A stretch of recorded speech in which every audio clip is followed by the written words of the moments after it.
قل هل يستوي الذين يعلمون والذين لا يعلمون إنما يتذكر أولو الألباب.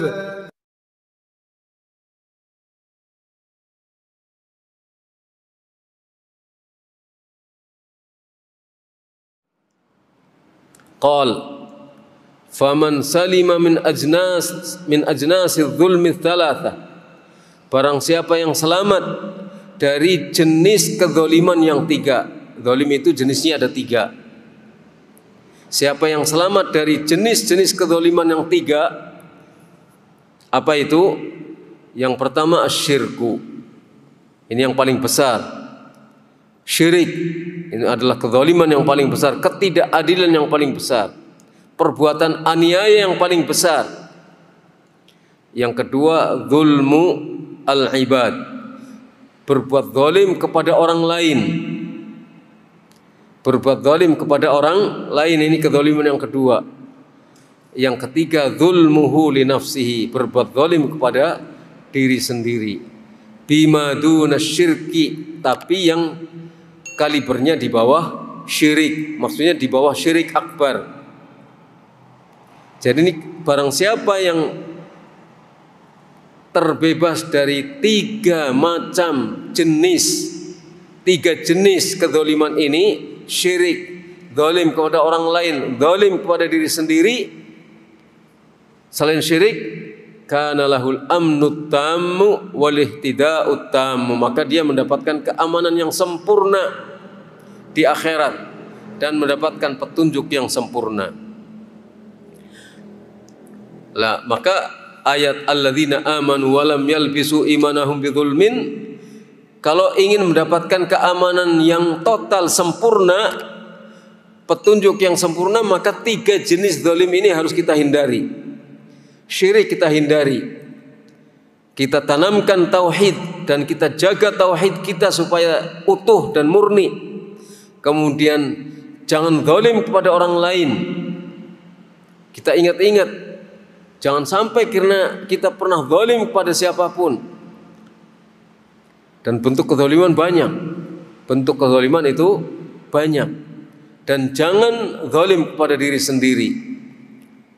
Kalau zalim pada orang lain kaitannya dengan hak anak Adam, utang ngemplang misalnya, kan hak anak Adam, kerja tidak amanah, ini hak anak Adam,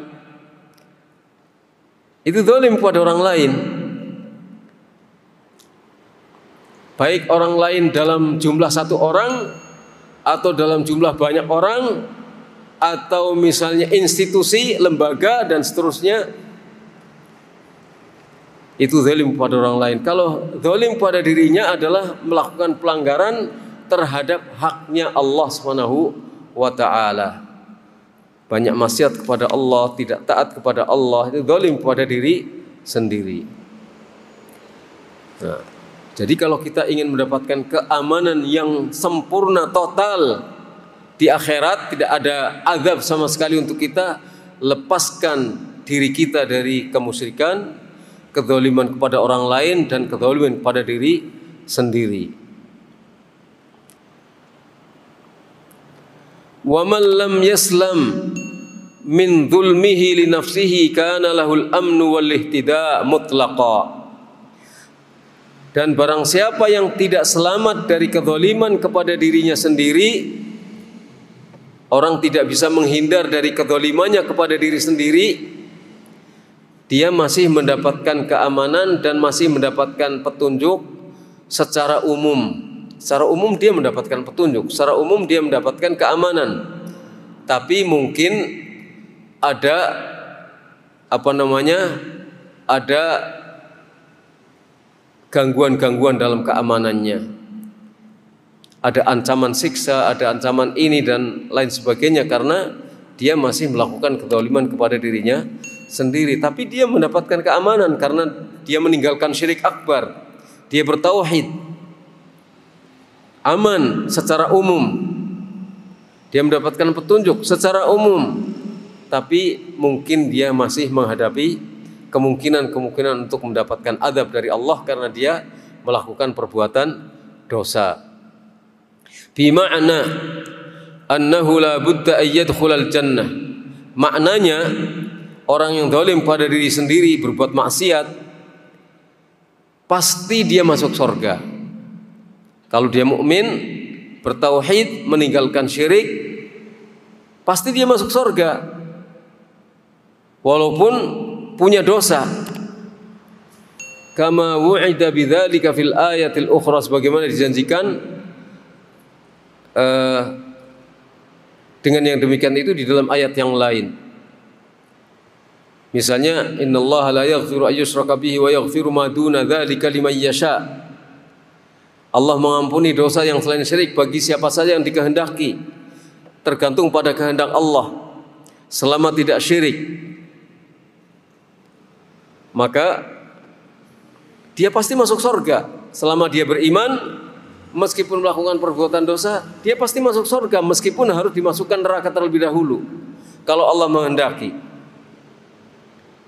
Wa qad hadahu Allahu ila siratil mustaqim, dan sesungguhnya Allah telah memberikan petunjuk kepadanya menuju jalan yang lurus.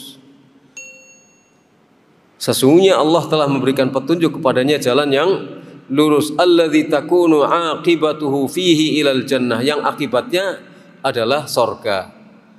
Kalau Allah sudah memberikan petunjuk jalan lurus kepada seorang, akibatnya pasti surga. Jalan yang lurus itu adalah tauhid, tidak syirik, itu jalan lurus. Tapi di dalamnya nanti ada penyempurna-penyempurna, baik penyempurna yang wajib atau penyempurna yang sunnah. Baik penyempurna-penyempurna itu dengan meninggalkan perkara haram atau perkara-perkara yang tidak layak, yang tidak haram. Itu penyempurna-penyempurna.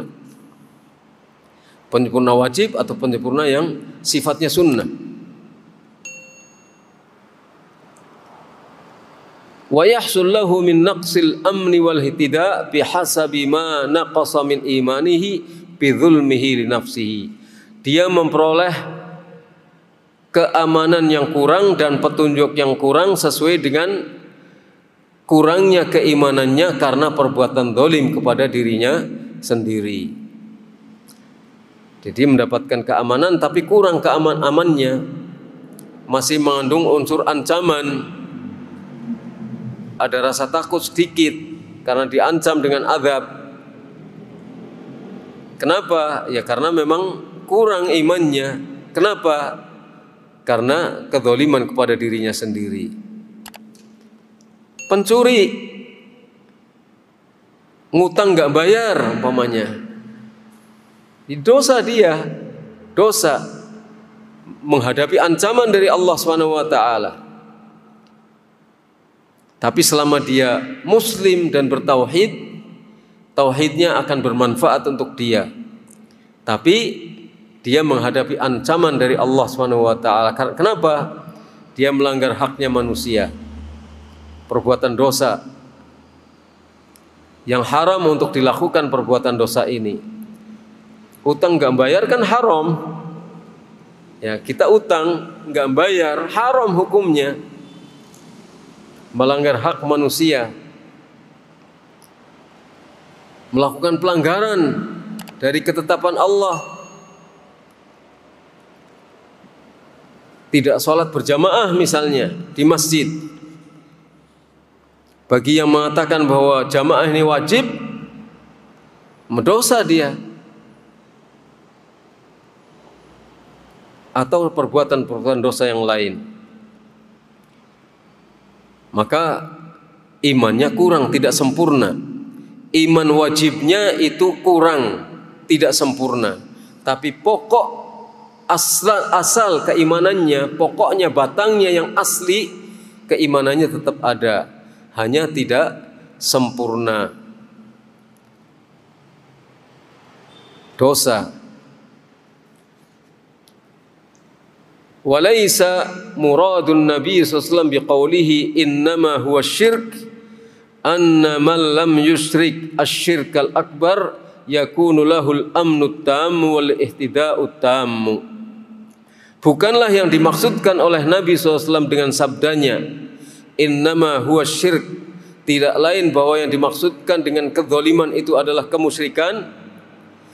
Maksud Nabi itu bukan bahwa orang yang tidak berbuat syirik akbar maka dia mendapatkan keamanan yang sempurna dan petunjuk yang sempurna. Bukan itu maksudnya. Yang dimaksudkan oleh Nabi, alladzina amanu wa lam yalbisu imanahum bidzulmin syirik, innama huwa syirik, tidak lain maksud zulm itu adalah syirik. Maksudnya orang yang meninggalkan syirik akbar itu mendapatkan keamanan yang sempurna dan petunjuk yang sempurna.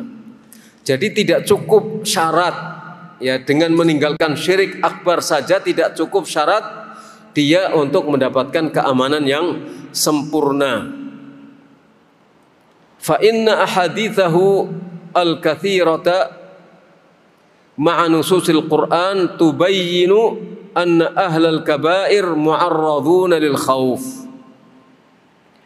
Sesungguhnya hadis-hadis Rasulullah SAW yang banyak,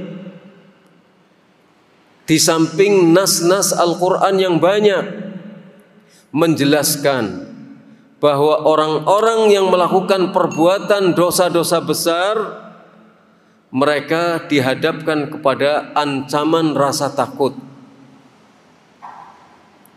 Mereka dihadapkan pada sesuatu yang menakutkan. Barang siapa minum khamr gini, yang zina gini, yang ancaman. Siapa yang mengambil tanah orang meskipun hanya 1 jengkal, mau berubah batas tanah kita batasnya ini, terus kemudian kita lebar-lebarkan batas tanah kita menjorok ke tanah orang 1 jengkal saja, maka itu nanti di akhirat akan dikalungkan di leher kita ancaman berat, ancaman yang berat. Di akhirat, di neraka akan dikalungi dengan tanah yang kita khianati tadi, yang kita ambil tidak dengan benar. Ya, lebih baik kita perwira sajalah. Kalau misalnya kita rebutan tanda batas tanah dengan orang lain, ya dia ngotot, ya sudahlah. Yang penting kita selamat di akhiratnya. Cuma sejengkal saja, di dunia tidak seberapa. Di dunia tidak seberapa, ngalah saja. Daripada kita ngotot, ternyata kita yang salah, terus makan tanahnya orang, akhirnya kita mendapatkan hukuman, ancaman hukuman dari Allah SWT, kan mendingan kita selamat dari hukuman Allah. Jadi kita bersikap menjaga muru'ah kita, keperwiraan kita, kehormatan diri kita.